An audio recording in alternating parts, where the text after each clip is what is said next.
जय छत्तीसगढ़ संगवारी हो। स्वागत है आप सबके कहूँ हमार नवा ब्लॉग वीडियो में। तो आज के ब्लॉग शुरू हुआ थे हमार गांव कुगदा ले। मोर गाँव नो है, मैं खैरी के हूँ, लेकिन हमन आए अभी कुगदा। जी हाँ, हमन सगाई में आए ना, वो भी हमन बिठन पूरा देख सकते हो। वो हरे दूल्हा एती मन सब ओकर संगवारी, मोहर ओकर संगवारी चलत अभी का के थे इसने नाश्ता रे नाश्ता पानी चलत सबके। बाकी मन कर देते बैठे, बाकी मन के मुँह चलत है। हमार राय ठीक है जी। तो बने रहो वीडियो में फिर आप मतलब दिखाए के कोशिश करबे, जैसे पिछले बार दिखा रहे हैं सगाई के वीडियो दुर्ग के। आज हम दिखाबो हमारे गाँव ले लगभग 10 किलोमीटर दूरिया हम आए हैं सगाई में हमारे सलेन भाई के। बने रहो वीडियो में, दिखाबो आगू के वीडियो। अभी चलत नाश्ता, ये देखो हमन तो खा रहे हैं, ज़्यादा भूख मरा टाइप के अंतर जल्दी। तो ये पाँचे टिकट थोड़ा करिए आवत। बने रहो वीडियो में, दिखाबो आप मतलब। ये आहे बरतिया तीन मन सब बैठे है, जिन मन नाश्ता करे तो मन खाली बैठे है, और बाकी अभी इस तीन मन नाश्ता करते है। मुड़ी कान ला नवा के, मुड़ी कान ला नवा के नहीं खावा जी। अब ये है वो खा देता बोला वो खावत है भाई, दूसर के मटल खावत है भाई। ये सब बैठे हरे दुल्हर आ जाए और सब संगी साथी। अब हमारा राय पंचायती बढ़िया चाय पियत है चुस्की मार के।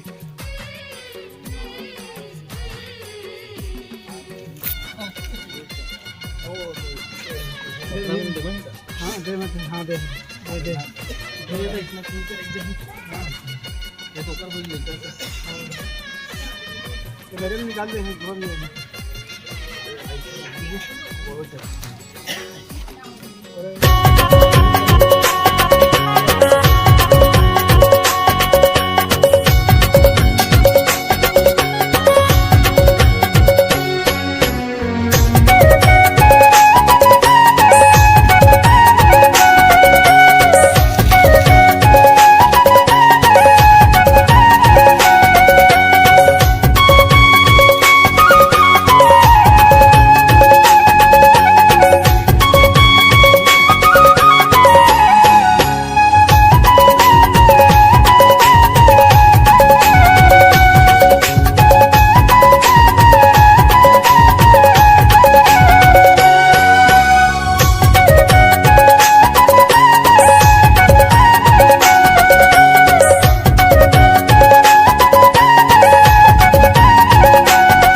मौली माता की, सदा समाज की।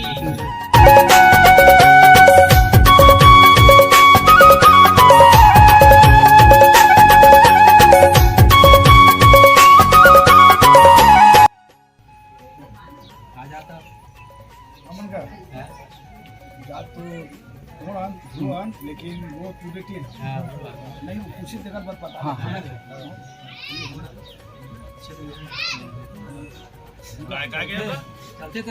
बने को सावन का सुनावत नहीं है, थोड़ा सा बने जोर से कहांगा ये छेदे यहाँ आओ कहा देगा ये मन उड़ीटिया की है चलते ठीक। हां चलते ले सब रिया की बेटी है वो।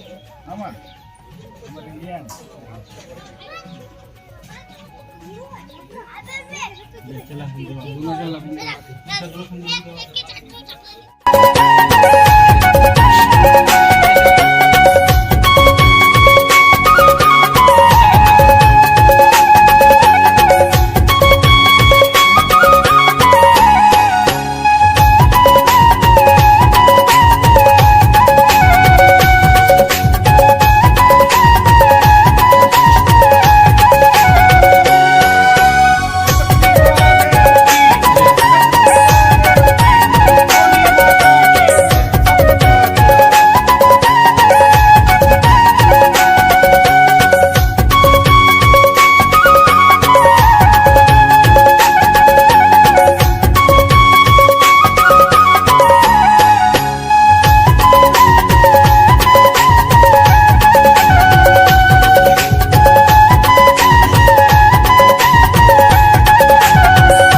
सगाई वाले बरतिया मन भोजन प्राप्त करते हुए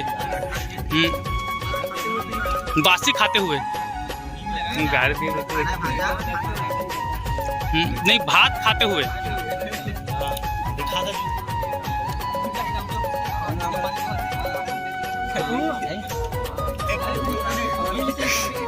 यूट्यूब में ही तुम देखा।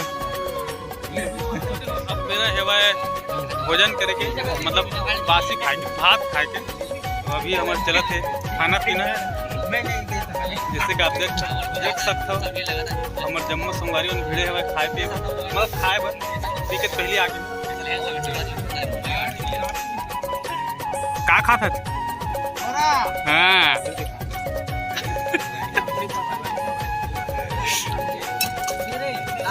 धोआ धोआ धोआ न जी धोआ न कुछ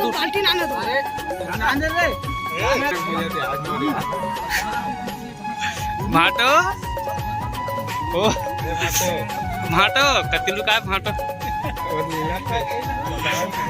हमारो भाटर के थोगा भाटो ए भाटो कास आगे कल कल झाड़ा था भारी हाँ तोरे से हमर